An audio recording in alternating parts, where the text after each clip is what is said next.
This video has us creating more advanced shapes with multiple parameters. We're also going to add multiple colors. This is going to be really interesting, and we're going to use a star pattern to create or to add a lot of excitement to our fireworks. So I'm going to create a brand new turtle.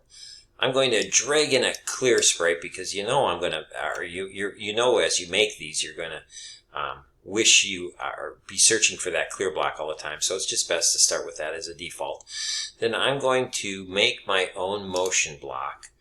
Make a block.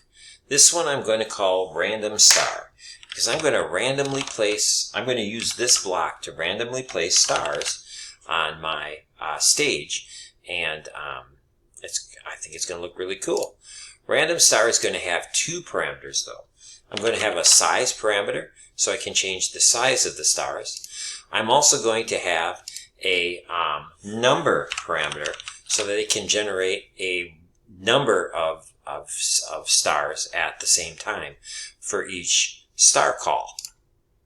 So I'm going to give myself a little more editing space here. And I'm going to have this operation repeat itself based on the number of times it's called.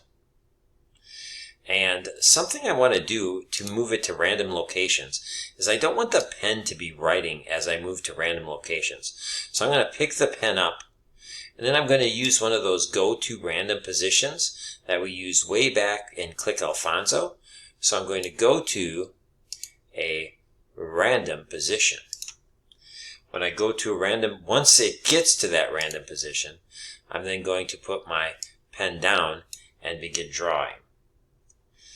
Then I'm going to start my drawing by drawing a classic 5-point star. And I did have to look up on the internet how many degrees I need and find a classic algorithm for that. I didn't actually do the math myself. I just Googled it. And I know a 5-point star I have to repeat 5 times.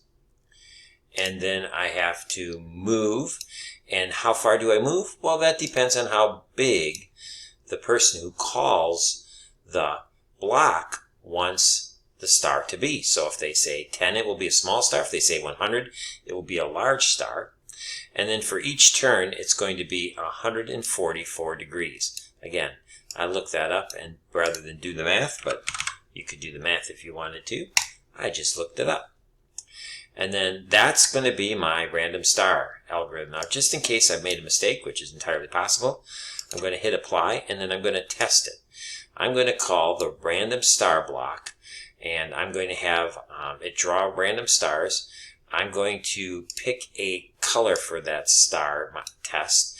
I'm going to leave it at this default red, and then I'm going to draw the random star. I'm going to draw them to be, for this test, 50, so I can see if there's any problems. I'm just going to draw 2 of them. So let's see if I get 2 stars at size 50. Yeah, I'll test it again. 2 stars, size 50, they're random. So that's kind of cool. Something that might make this more interesting, though, is I notice all the stars kind of, yeah, they look fine. That's awesome. I'm going to just use that.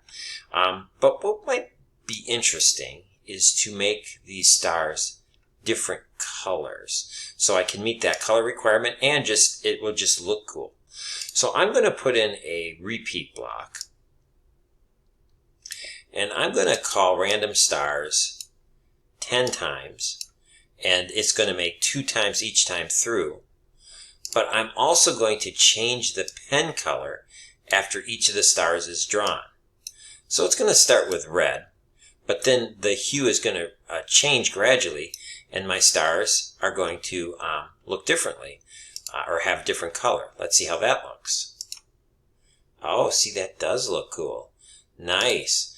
And they are going to be the same order, the same sequence of colors, but that kind of looks cool as it draws those stars in.